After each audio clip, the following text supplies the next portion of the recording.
Let's talk about term limits. And since I'm the best instructor on the internet, I made a table for you about our term limits for each of our executives in our 6 course countries and how they're established, because you also have to know that. So in China, the president can serve as long as they want. It used to be 10 years up until 2018, as the Constitution had that written in, but the president got that out of there.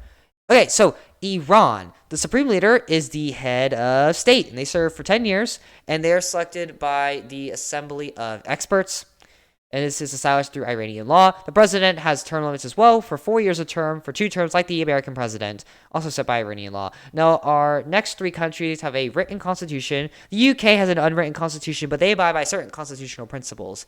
So Mexico has a single term limit that is for 6 years. It's called a sexennial. That prefix sex means 6. Nigeria has 4-year term limits for 2 terms, similar to Iran. And then in Russia, there's 6 years a term, but they can have 2 terms, and 2 terms in a row. Now, what does that mean, in a row? Well, that means that you can serve 2 terms, become prime minister, and then become president again, which is very interesting.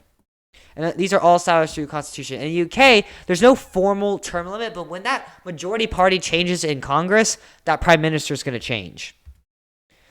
So let's look at the pros of term limits, because there's some good sides and advantages to having executive term limits. And this is a great FRQ topic on the AP exam, on any of the FRQs. So Trevor Packer might be watching this video and thinking, oh yes, let's trick the students and put something on here about term limits, because apparently nobody cares about term limits. So I'm going to make you care about term limits. So term limits will check the executive power by inhibiting the emergence of dictators and personality rule. So a dictator's going to rise up and rule for the rest of their life. But if you only have 6 years to rule in Mexico, you're not going to become a dictator. You got to get stuff done, and quickly too. And it helps to focus the office holder on governing rather than winning elections. If they can only win one election and serve for 1 term, they're not going to focus on just winning elections over and over again and appealing to the politics and the bosses and the drug cartels and all of those other groups that have somewhat influential opinions and roles in politics. Because every country has that. But they're actually going to focus on passing good legislative and having a good reputation. And if they can get booted out of office, they're going to do stuff that pleases the country.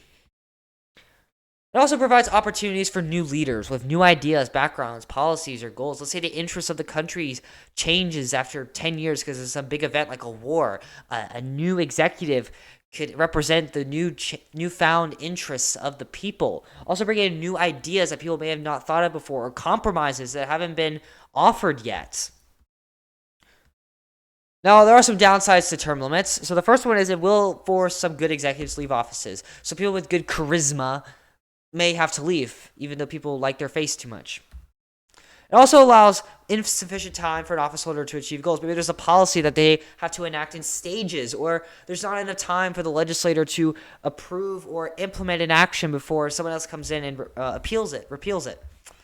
They could also impede policy continuity. So if you have a new president every 4 years in Nigeria, they can implement new policies that counteract one another or contradict each other.